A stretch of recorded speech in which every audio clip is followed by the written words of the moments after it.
Gonzaga.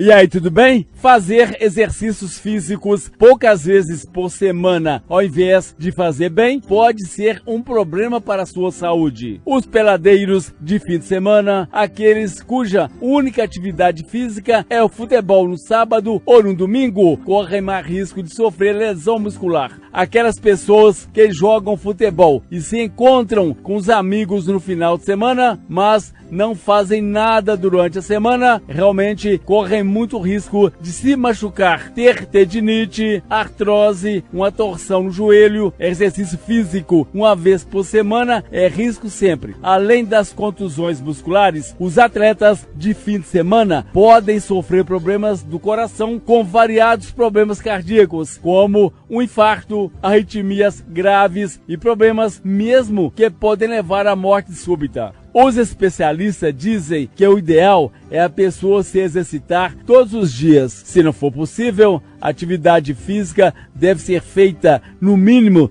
3 vezes por semana. E neste caso, deve ser em dias alternados. Ou seja, não adianta malhar 3 dias seguidos e passar 4 dias sem fazer nada. Mas será que a prática esportiva somente aos finais de semana garante bons níveis de saúde? Acerta quem responder que não, com alerta de que este comportamento pode ser perigoso para o corpo, especialmente se os esportistas não respeitarem suas limitações e desconhecerem a pré-existência de doenças cardiovasculares. Procurar um médico sempre é o primeiro passo. Se você pratica atividades e sem nenhuma orientação de um nutricionista, de um fisiologista ou de um cardiologista, o programa Gente que Faz vai passar para você todas as informações a partir de agora. Gente que Faz. Apresentação: Luiz Gonzaga. Programa Gente que Faz de hoje, falando sobre pessoal que pratica atividade física, qualquer tipo de atividade física, sem uma orientação de um profissional, como um nutricionista, um fisiologista ou um cardiologista.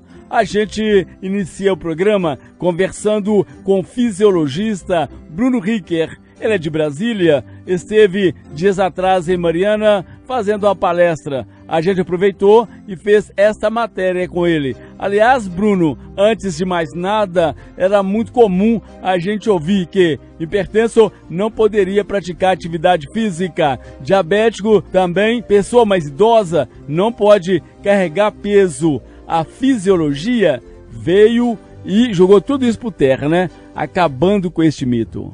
Graças a Deus, né, a ciência está aí exatamente para cair por terra esses mitos. Né? Hoje sabe-se a importância do treinamento de força para os idosos, né? A necessidade do impacto para quem tem osteoporose, né? A necessidade do treinamento para quem é diabético. Então, o treinamento físico, na verdade, é o principal agente não farmacológico, né, para fazer com que você tenha uma melhora de condicionamento físico e também de qualidade de vida. O hipertenso, ele pode praticar um futebol, por exemplo, Bruno, normal? Pode, sem problema algum. A hipertensão, no caso, a função que a atividade física vai fazer no organismo é exatamente a mesma função que o remédio faz. Ou seja, o indivíduo que é hipertenso e sedentário, né, ele toma um remédio exatamente para que as artérias musculares, né, artérias do coração, perdão, relaxem. E a atividade física faz exatamente essa função, quando libera dopamina no organismo.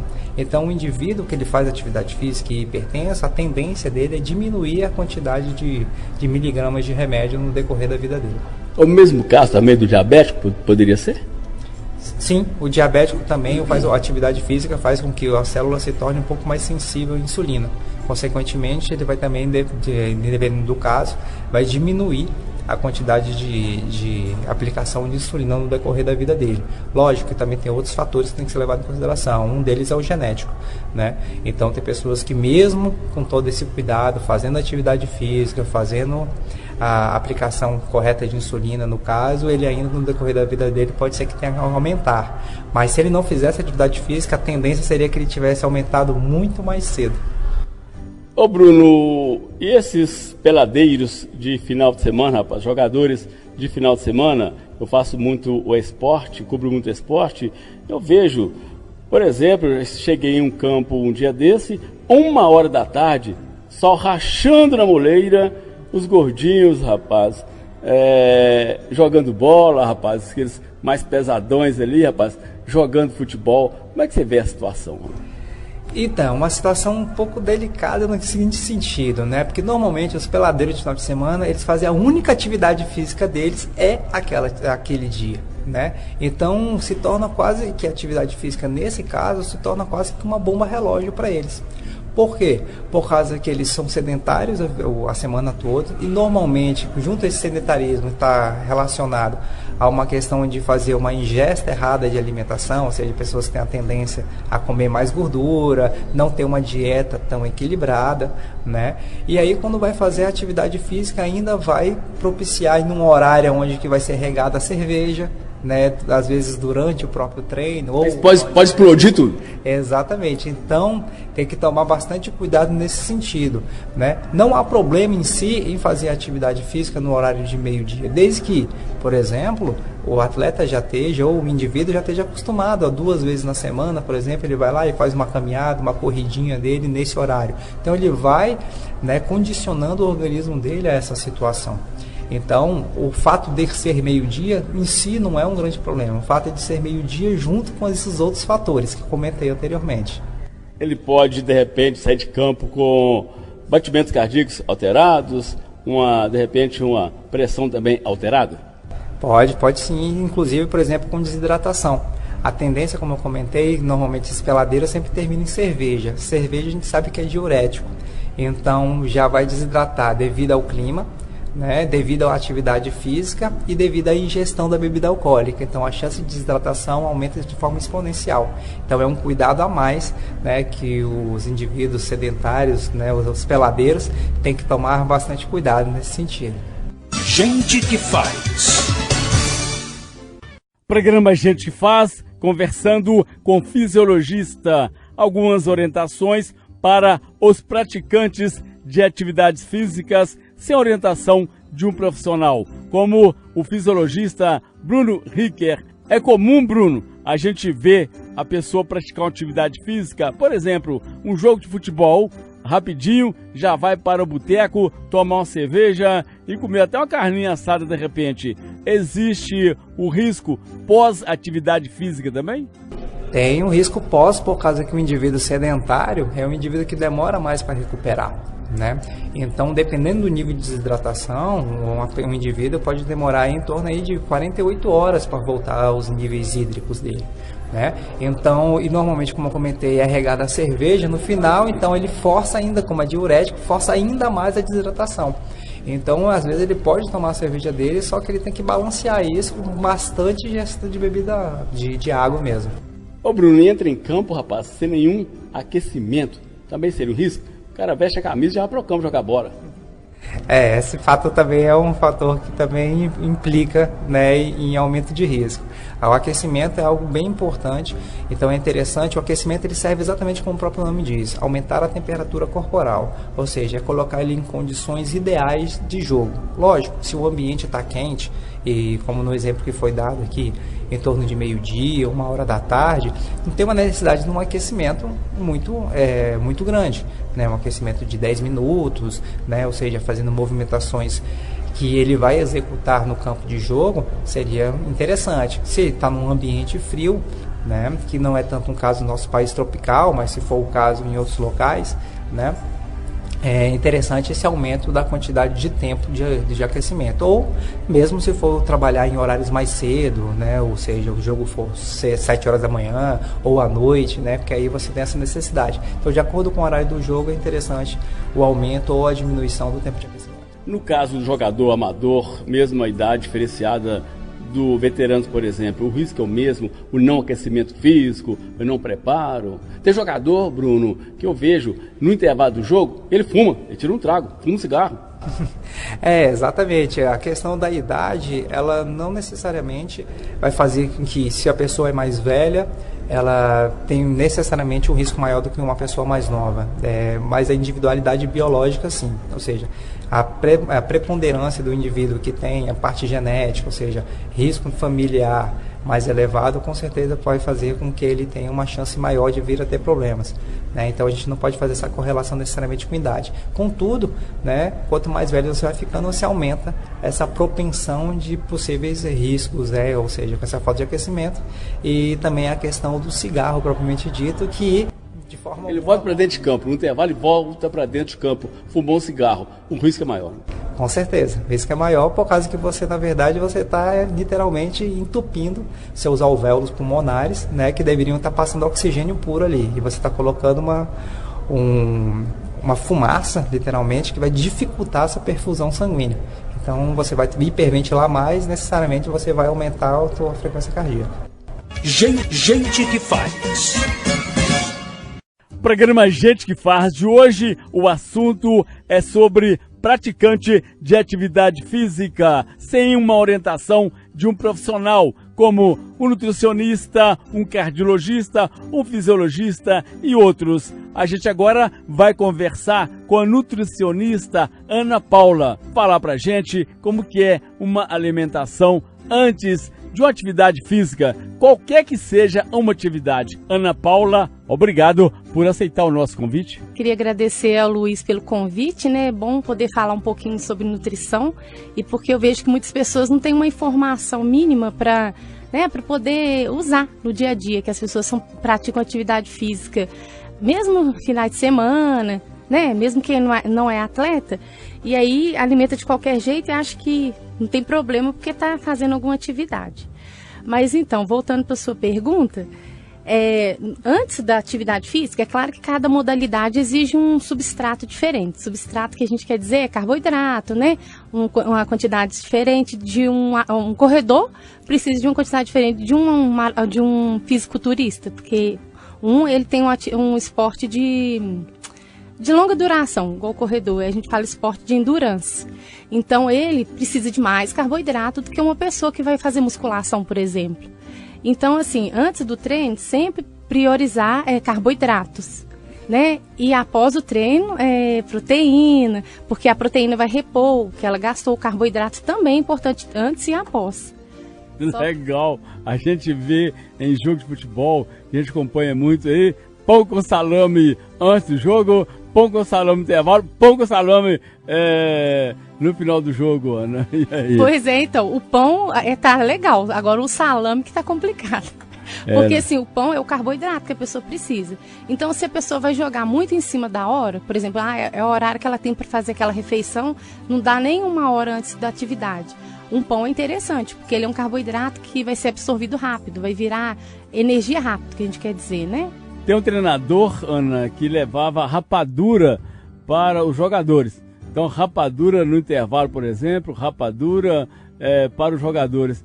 A rapadura é importante nesse caso? Tá certo esse treinador? Até que a rapadura, sim, é igual como quem faz esse esporte ciclistas, essas pessoas que precisam de energia imediata ali. Então a rapadura, até que de certa forma, sim, ela vai garantir que a pessoa tenha glicose, né, disponível para gerar, né, que vai ser a energia dela para ela realizar a atividade. Rapadura é legal. Você acha que, dependendo da alimentação antes, intervalo, tem influência no resultado de uma partida, de um evento? Nossa, total. Porque, por exemplo, se a pessoa come, vamos dar um exemplo, um prato de feijoada, né, umas meia hora antes e vai para o campo. Primeiro que todo alimento que tem muita gordura demora mais para digerir. Ele vai ter... E o que acontece geralmente quando a gente almoça? Dá um sono um pouco, né? Porque é a hora da digestão. Sonolência. Aquela sonolência. Vai ficar sonolento, vai ficar lento. Isso se não tiver, né? Vai ter passar mal mesmo em campo, né? Assim, enfim. E um mal maior, né? Porque vai ter uma indigestão. Terem um tempo, Ana, você disse comer uma feijoada. Não está exagerando, né? Não é possível a pessoa comer uma feijoada para jogar. Mas tipo um almoço normal.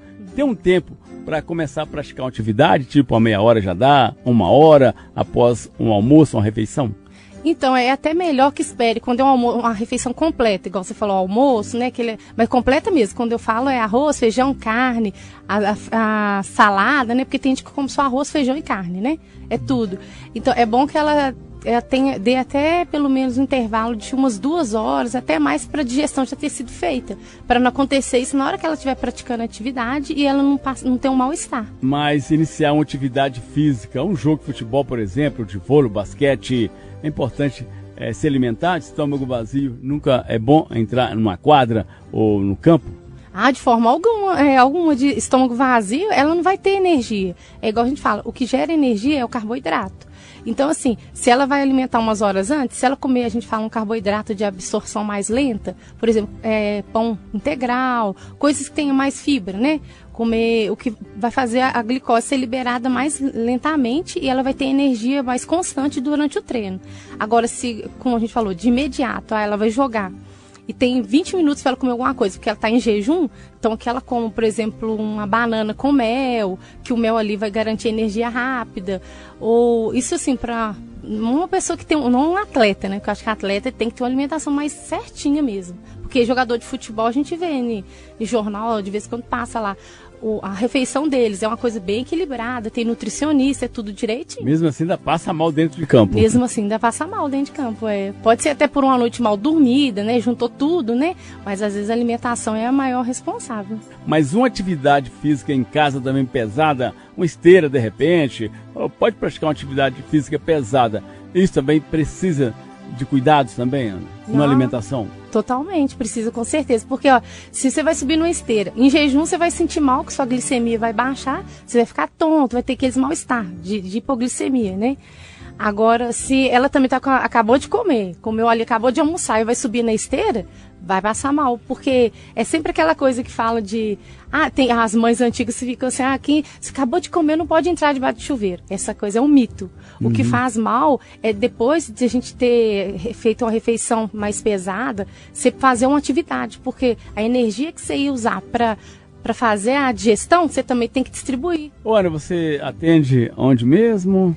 Então, eu atendo, meu consultório fica na rua Professor Francisco Pignatário, número 81. Para quem conhece, bem ao lado do sindicato. Isso mesmo. Fica bem ao lado da Escola Sinal Verde, ao lado do sindicato. Isso, número 81. E quem tiver interesse de saber sobre meu trabalho, alguma coisa, meu contato é 8748-1570. Que é o WhatsApp também. E é o meu WhatsApp também. Se você tem horário de atendimento, Ana? Então, eu trabalho de segunda a sexta, de 8 às 18 horas, só que assim, agora no fim de ano eu vou parar dia 23, né? Aí depois... E sobre agendamento, né, Ana? É sobre agendamento, tem que agendar por esse número que eu passei, né? Pelo WhatsApp ou ligação, porque tem que agendar antes, é melhor. Qual que é o número mesmo, Ana? 9, né? 8748-1570. Obrigada, Ana, mais uma vez. Eu que agradeço, Luiz. Todo sábado, à 13h, Luiz Gonzaga apresenta aqui na Itatiaia Gente que Faz. Tema do programa Gente Faz de hoje é sobre os riscos para aqueles praticantes de atividade física sem a orientação de um profissional, como por exemplo de um cardiologista. Por isso estamos recebendo o cardiologista conhecidíssimo na nossa região, Paulo Brandão. Doutor, obrigado por aceitar o nosso convite. Como o senhor vê hoje esses praticantes de atividade física sem orientação médica? Luiz Gonzaga, eu que agradeço. É uma satisfação muito grande poder participar aqui do seu programa, ter esse contato com seus ouvintes. Eu acompanho o seu programa desde que ele surgiu, nas tardes de sábado, porque às vezes a gente está trabalhando na roça lá e está escutando o noticiário esportivo. Depois do noticiário esportivo vem as notícias da Itatiaia e depois, logo em seguida, Gente que Faz. É um programa que eu acho que começou com um nome assim, bem forte, né? Vi várias histórias, escutei vários casos, aprendi várias lições que eu não sabia aí do mundo do esporte da nossa região, não só de Ouro Preto, como Mariana. E é uma satisfação poder estar participando aqui hoje a seu lado. Muito bem, Luiz. Há mais ou menos 3 anos atrás, foi publicado na imprensa mundial um trabalho analisando se valia a pena pegar todo indivíduo e só liberar ele para praticar esporte depois de passar pelo médico, ou se não valia a pena. E a conclusão final foi surpreendente. Mudou a nossa opinião no geral. A conclusão foi que o indivíduo devia praticar atividade física e, se ele sentisse alguma coisa, ele procurasse o médico e fizesse um exame médico. Isso assustou um pouco. Esperar o fato acontecer primeiro? Calma. Isso assustou um pouco porque parecia ir na contramão de todo o conhecimento, de toda a tendência. Mas depois, com as justificativas, a gente passou a compreender isso melhor. Numa época onde se descobriu que a prática de atividade física é extremamente importante para o bem-estar do indivíduo, seria um entrave à livre prática se esse indivíduo tivesse que estar sempre passando no médico. Aí vem as outras orientações. Esse é para o indivíduo que não tem sintoma nenhum e que não é grupo de risco. O que seria o indivíduo que é grupo de risco? Se o sujeito está com excesso de peso, ele tem que passar no médico para ser avaliado. Se o sujeito fuma, ele tem que passar no médico para ser avaliado. Se ele é diabético, ele tem que passar no médico para ser avaliado. Se ele tem a pressão alta ou se ele não mede pressão, deve medir e ser avaliado. Então, aquele indivíduo assintomático, numa idade menor que a idade considerada idade de risco, 40, 45 anos para o homem, estaria liberado para fazer atividade física desde que ele não fosse um indivíduo com risco cardíaco aumentado. Mas a gente vê indivíduo que não tem esse risco e morrer de infarto em campo de futebol, até gente nova. Exatamente. Aí é que é a questão. Quando esse trabalho foi feito, ele considerou esse risco, a quantidade de pessoas que faz atividade e a quantidade de pessoas que morrem em morte súbita numa atividade sem preparo físico, e achou que o número é insuficiente para proibir que as pessoas fizessem atividade física sem passar no médico. Então, trocando em miúdos, a nossa visão hoje é o seguinte: o indivíduo, quando ele nasce, ele devia receber o manual da máquina humana, né? Você foi lá, você trocou seu carro, você comprou um carro novo, veio um manual, esse manual te fala que aos 10 mil você tem que ir lá fazer a revisão, nos 10 mil quilômetros você tem que trocar o filtro de óleo, você tem que trocar o óleo, está tudo escrito lá no manual. Aos 20 mil quilômetros, aos 50 mil quilômetros, a mesma coisa para o ser humano. Gente que faz. Apresentação: Luiz Gonzaga. Programa Gente que Faz, recebendo o cardiologista Dr. Paulo Brandão, falando pra gente sobre os riscos cardíacos de um atleta, de um praticante de atividade física sem uma orientação médica. Aliás, Dr. Paulo Brandão, falta realmente cuidado de cada um praticante, fazer exames ao praticar atividade física? Eu lecionei muitos anos na universidade, ensinei os meninos a ler eletrocardiograma. Eu acho um exame extremamente simples, extremamente barato. Um exame que custa 20, 30 reais, deixar de ser feito. Lá na UPA você faz um eletrocardiograma de graça. Procura lá a Cláudia. Ela faz lá 15, 16 exames todo dia. E é um exame tão simples e tão informativo. E é uma boa prevenção? Vou te dar um exemplo. Há mais ou menos uns 12 anos atrás, eu faço cardiologia na prefeitura aqui em Ouro Preto há mais de 30 anos. Há mais de uns 12 anos atrás, a policlínica estava em reforma e não funcionava lá embaixo, funcionava no Veloso ali.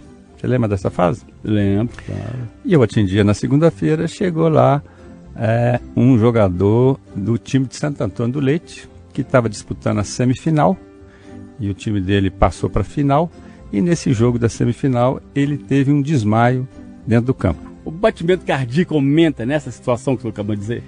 O batimento cardíaco pode aumentar. Opa, marquei um gol, fui para a semifinal. Sim, não tem dúvida que isso aí é uma descarga adrenérgica. Mas o indivíduo caiu dentro do campo. Ele teve uma síncope. Ele perdeu a consciência. Perdeu a consciência, logo recuperou a consciência e na segunda-feira chegou o jogador e o técnico. O técnico, na hora que me pediu para examinar o jogador, ele já falou assim, põe ele bom que domingo que vem é a final, hein? Já está pensando na final. Já estava pensando na final. E aí, só de ver o eletrocardiograma do menino, eu virei pro técnico e falei, olha, esse menino não joga futebol nunca mais. Mas no caso do jogador, por exemplo, você acabou de falar aí, doutor Paulo Brandão, veterano, por exemplo, quando ele sai, por exemplo, de um jogo de futebol, Ele sai com um batimento cardíaco mais alto, alterado de repente, ou depende de cada situação, é uma situação? O indivíduo, quando ele vai fazer uma atividade física, ele precisa de consumir mais oxigênio, não é verdade? Se ele vai fazer mais atividade muscular, ele precisa de mais energia. Então ele aumenta o consumo de oxigênio. Para aumentar o consumo de oxigênio, ele tem que aumentar a frequência cardíaca, porque ele tem que aumentar a pressão arterial. Gente que faz. Último bloco do programa Gente que Faz, encerrando com o cardiologista Dr. Paulo Brandão, porque a gente está falando sobre praticar atividade física sem uma orientação de um profissional. A gente está focando, Dr. Paulo, no esporte, mas também não só esporte. Existem discussões, reuniões que alteram, de repente, os batimentos cardíacos, né? O tal da reunião, as pessoas não sabem isso, mas deviam ter conhecimento disso. Reunião, você tem que participar o mínimo possível. Quando você chega numa reunião, pelo menos 20% da sua pressão já subiu. Aquelas reuniões que ficam demoradas, um fala uma coisa, outra reunião da Câmara, quanto que devia estar a pressão daqueles vereadores lá, hein? A pressão muito grande, né? Pressão muito grande. Se um vereador desse, por exemplo, sai da Câmara, naquela pressão toda, e vai para casa e praticar indo uma esteira elétrica, tem um risco também? Eu tenho aquela atividade caseira. Eu tenho vários vereadores que fazem contorno comigo no consultório e vou te dizer com sinceridade, a vida deles não é fácil. Eles são pessoas de alto risco cardiovascular. Porque você imagina, você sair de uma reunião, quanto tempo que você vai levar na sua casa para você desligar daquele vai e volta, 40, 50, né? E é uma coisa extremamente desgastante para o indivíduo.